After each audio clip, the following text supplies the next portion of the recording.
ರಸ್ತೆಗೆ ಚಪ್ಪರದಂತೆ ನೆರಳಾಕಿದ್ದ ನೂರಾರು ಮರಗಳ ಮಾರಣ ಹೋಮವಾಗಿದೆ. ಜಮೀನಿಗೆ ಅಡ್ಡ ಎಂಬ ನೆಪ ಒಡ್ಡಿ ಮರಗಳಿಗೆ ಕೊಡಲಿ ಪೆಟ್ಟನ್ನ ಕೊಡಲಾಗಿದೆ. ಗದಗ ಬಳಗಾನೂರು ಮಧ್ಯದ ರಸ್ತೆಗೆ ಚಪ್ಪರದಂತಿದ್ವು ಮರಗಳು. 15 ವರ್ಷಗಳ ಹಿಂದೆ ರಸ್ತೆ ಅಕ್ಕಪಕ್ಕ 1000 ಗಿಡಗಳನ್ನ ನೆಟ್ಟಿದ್ವು ಅರಣ್ಯ ಇಲಾಖೆ. 15 ವರ್ಷದಲ್ಲಿ ಬೆಳೆದು ರಸ್ತೆಗೆ ಚಪ್ಪರದಂತೆ ಹರಡಿಕೊಂಡಿದ್ವು. ರಸ್ತೆ ಪಕ್ಕದ ಜಮೀನಿಗೂ ಸ್ವಲ್ಪ ಪ್ರಮಾಣದಲ್ಲಿ ಮರದ ನೆರಳು ಬೀಳ್ತಾ ಇತ್ತು. ಬೆಳೆಗೆ ನೆರಳು ಬೀಳ್ತದೆ ಎಂದು ತೆರವಿಗೆ ಅವಕಾಶವನ್ನ ರೈತರು ಕೋರಿದ್ರು. ಶಿವನಗೌಡ ಟ್ರಿಮ್ಮಿಂಗ್ ಪರ್ಮಿಷನ್ ಪಡೆದು ಮರಗಳನ್ನ ಅರ್ಧಕ್ಕೆ ಕಟ್ ಮಾಡಿದ್ದಾರೆ. ಮರ ಕಡಿದು ಮತ್ತೆ ಬೆಳೆಯದಂತೆ ಬೆಂಕಿ ಇಟ್ಟು ರೈತ ಶಿವನಗೌಡ ದುಷ್ಕೃತ್ಯವನ್ನ ಮೆರೆದಿದ್ದಾರೆ. ಮರ ಕಡಿದವರ ವಿರುದ್ಧ ಕಠಿಣ ಕ್ರಮಕ್ಕೆ ಈಗ ಪರಿಸರ ಪ್ರೇಮಿಗಳು ಒತ್ತಾಯಿಸ್ತಾ ಇದ್ದಾರೆ.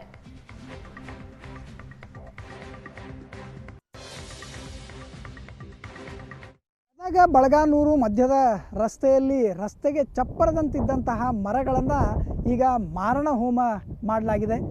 ಏನು ಕಳೆದ 2-3 ದಿನಗಳ ಹಿಂದೆ ಶಿವನಗೌಡ ಅನ್ನೋರು ತಮ್ಮ ಜಮೀನಿನ ಪಕ್ಕದಲ್ಲಿರ್ತಕ್ಕಂತಹ ಈ ಒಂದು ಮರಗಳನ್ನು ಅಂದರೆ 100ಕ್ಕೂ ಹೆಚ್ಚು ಮರಗಳನ್ನು ಸಂಪೂರ್ಣವಾಗಿ ಕಡಿದು ನಾಶ ಮಾಡಿರ್ತಕ್ಕಂಥದ್ದು. ಸುಮಾರು 10-15 ವರ್ಷಗಳ ಹಿಂದೆ ತಾವೇನು ಗಮನಿಸ್ತಾ ಇದ್ದೀರಿ, ಈ ರೀತಿ ಮರಗಳನ್ನು ಅರಣ್ಯ ಇಲಾಖೆ ಬೆಳೆಸಿತ್ತು. ಈ ಅರಣ್ಯ ಇಲಾಖೆ ಬೆಳೆಸಿದಂಥ ನಂತರದಲ್ಲಿ ಅದನ್ನು ನೀಟಾಗಿ ಮೇಂಟೈನ್ ಕೂಡ ಮಾಡಲಾಗಿತ್ತು. ರಸ್ತೆ ಅಕ್ಕಪಕ್ಕದಲ್ಲಿ ಒಂದು ರೀತಿಯ ಚಪ್ಪರದ ರೀತಿಯಲ್ಲಿ ಇದು ಕಾಣ್ತಾ ಇತ್ತು.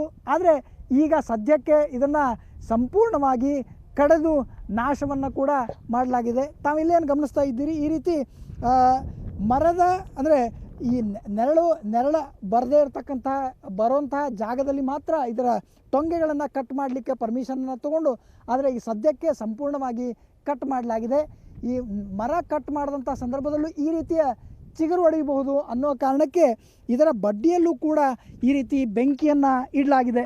ಈ ಬೆಂಕಿಯನ್ನು ಕೂಡ ತಾವು ಗಮನಿಸ್ಬೋದು. ಇಲ್ಲಿ ಸಂಪೂರ್ಣವಾಗಿ ಕರಕಲಾಗಿರ್ತಕ್ಕಂಥದ್ದು. ಅಂದರೆ ಈಗ ಮುಂದೆ ಈ ಮರ ಬೆಳೆಯುವಂಥ ಯಾವುದೇ ಅವಕಾಶ ಕೂಡ ಇಲ್ಲ. ಈ ರೀತಿ ಅಮಾನುಷವಾಗಿ ಈ ರೀತಿಯ ಮರಗಳನ್ನು ಮಾರಣಹೋಮ ಮಾಡಲಾಗಿದೆ. ಪ್ರಕೃತಿ ಏನು ರಕ್ಷಣೆ ಮಾಡಬೇಕಾದಂಥವರು ಈ ರೀತಿ ಮಾರಣಹೋಮ ಮಾಡಿದ್ದು ಪರಿಸರ ಪ್ರೇಮಿಗಳ ಆಕ್ರೋಶಕ್ಕೂ ಕೂಡ ಕಾರಣ ಆಗಿದೆ. ಅರಣ್ಯ ಇಲಾಖೆ ಅಧಿಕಾರಿಗಳನ್ನು ಕೇಳಿದಂಥ ಸಂದರ್ಭದಲ್ಲಿ ಈ ರೀತಿ ನಾವು ಪರ್ಮಿಷನನ್ನು ಕೊಟ್ಟಿಲ್ಲ, ಈ ಬಗ್ಗೆ ಸೂಕ್ತ ಕಾನೂನು ಕ್ರಮವನ್ನು ಜರುಗಿಸ್ತೇವೆ ಅನ್ನೋ ಮಾತನ್ನು ಕೂಡ ಹೇಳ್ತಾ ಇದ್ದಾರೆ. ಗದಗದಿಂದ ಕ್ಯಾಮ್ರಾ ಪರ್ಸನ್ ಲಿಂಗರಾಜ್ ಜೊತೆ ಗಿರೀಶ್ ಕಮಾರ್, ಏಷ್ಯಾನೆಟ್ ಸುವರ್ಣ ನ್ಯೂಸ್. NRS ಯೋಜನೆಯಲ್ಲಿ 3 ಕಿಲೋಮೀಟರ್ 900 ಸಸಿಗಳನ್ನು ನೆಡುತ್ತಾರೆ. ಅವರು ಎಷ್ಟು ಗಿಡ ಮರ ಕಡಿದಿದ್ದಾರೆ ಅಂತ ಸ್ಥಳ ಪರಿಶೀಲನೆ ನೋಡ್ಬಿಟ್ಟು ಅವ್ರ ಮೇಲೆ ಕ್ರಮ ಕೈಗೊಳ್ಳುತ್ತೆ. ಏನು ಕ್ರಮ ಆಗ್ಬೋದು ಅವ್ರ ಮೇಲೆ? ಅವ್ರಿಗೆ ನಮ್ಮ as per tree preservation act ಪ್ರಕಾರ ಸೆಕ್ಷನ್ 8 ಪ್ರಕಾರ ವಿತೌಟ್ ಪರ್ಮಿಷನ್ ಯಾರು ಯಾವ ಟ್ರೀನು ಕಡಿಯೋಂಗಿಲ್ಲ. ಹಾಗಾಗಿ ಅವ್ರ ಮೇಲೆ ಅದು ಆ್ಯಕ್ಷನ್ ತಗೋ. ಇಲ್ಲ, ನಾವು ವಿಚಾರಿಸ್ತೀನಿ. ಆ್ಯಕ್ಚುಲಿ ಪರ್ಮಿಷನ್ ಕೇಳಿದ್ದು ಅವರೇನಾ ಬೇರೆಯವರ ಅಂತ ನೋಡ್ಬಿಟ್ಟು ವಿಚಾರಿಸ್ತಾರೆ.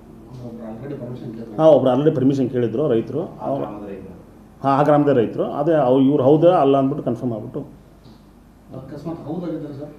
ನಾವು ಪರ್ಮಿಷನ್ ಕೊಟ್ಟಿರೋದು ಓನ್ಲಿ ಬ್ರಾಂಚಿಗೆ ಪರ್ಮಿಷನ್ ಕೊಟ್ಟಿರೋದು. ಅವರು ಬ್ರಾಂಚ್ ಬಿಟ್ಟು ಜಾಸ್ತಿ ಎಕ್ಸಸ್ ಆಗಿ ಕಟ್ ಮಾಡಿದರೆ ಅವ್ರ ಮೇಲೆ ಆ್ಯಸ್ ಪರ್ ಕಾನೂನು ಕ್ರಮ ಅವ್ರ ಮೇಲೆ ಕೈಗೊಳ್ಳುತ್ತೆ.